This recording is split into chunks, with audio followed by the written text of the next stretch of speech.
जिस तरह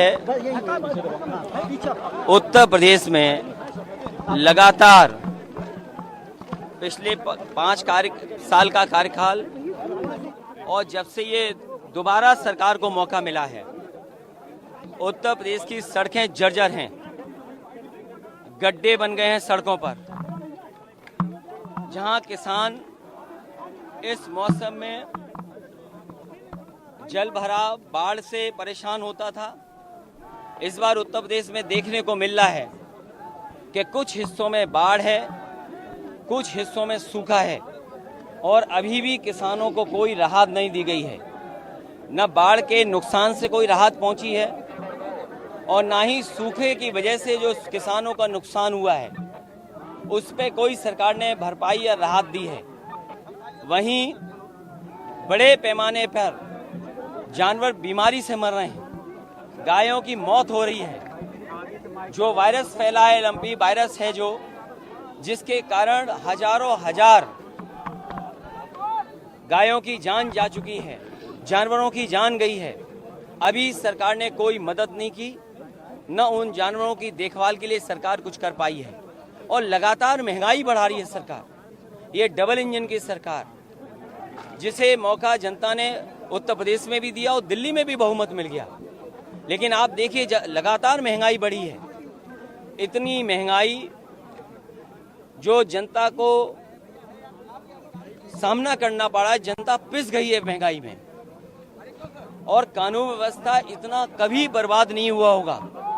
जहां भ्रष्टाचार चरम सीमा पर है, जहां राहत मिलनी चाहिए थी जनता को, वहीं महंगाई हर चीज की हो गई है। कोई कल्पना नहीं कर सकता था कि भारत जैसा ग्रामीण देश में दूध पर, दही पर, घी पर जीएसटी लग जाएगी। और न केवल जीएसटी लगाई है, बल्कि खाने पीने की चीजें लगातार महंगी होती जा रही हैं। और जो इन्होंने सपने दिखाए थे नौकरी और रोजगार के, आज जो संसाधन सरकार को जुटाने चाहिए थे वो संसाधन नहीं जुटा पा रहे हैं। बड़े पैमाने पर बेरोजगारी बढ़ी है, रोजगार छीने जा रहे हैं। प्राइवेटाइजेशन कर करके जो संविधान ने अधिकार दिए पिछड़ों को, दलितों को, गरीब को, वो भी अधिकार छीने जा रहे हैं। कोई विभाग नहीं बचा जो सरकार बेच न रही हो। रेलवे बिक गया, हवाई जहाज एयरपोर्ट बिक गए। जहां पर बड़े पैमाने पे नौजवानों को नौकरी रोजगार मिल जाने चाहिए थे, वो सब खत्म कर दिए गए। फौज की कोरोना की वजह से भर्ती बंद थी, भर्ती नहीं हो रही।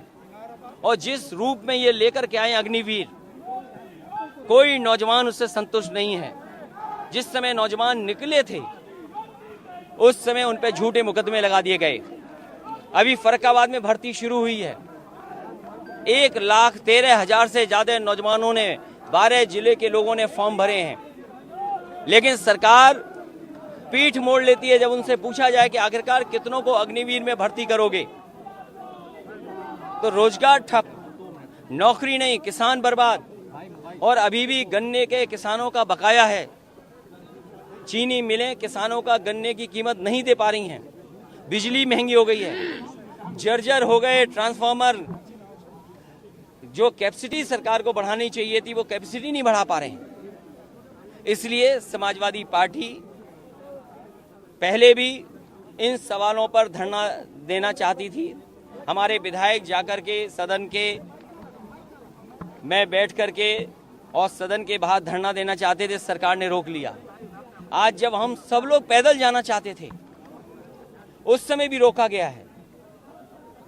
आखिरकार ये कैसी सरकार है जो विधायकों को, पूर्व मंत्रियों को, कई बार के विधायक हैं, पूर्व स्पीकर हैं, बड़े बड़े पदों पे पूर्व में लीडर ऑपोजिशन रहे, वो सब साथ हैं, उनको सदन में नहीं जाने दे रहे। आखिरकार सदन में जाकर के हम अपनी जनता की तो बात उठाते हैं। आखिरकार सरकार क्यों नहीं फेस करना चाहती है? और सरकार इसीलिए नहीं फेस करना चाहती है क्योंकि हर मुद्दे पर सरकार असफल हुई है।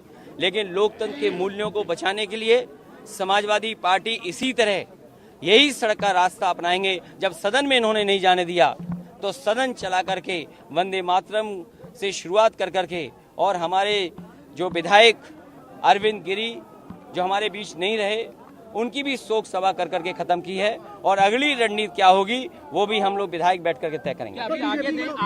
हमसे जुड़े रहने के लिए हमारे YouTube चैनल को सब्सक्राइब करें और नई वीडियो की नोटिफिकेशन के लिए बेल आइकॉन को दबाएं।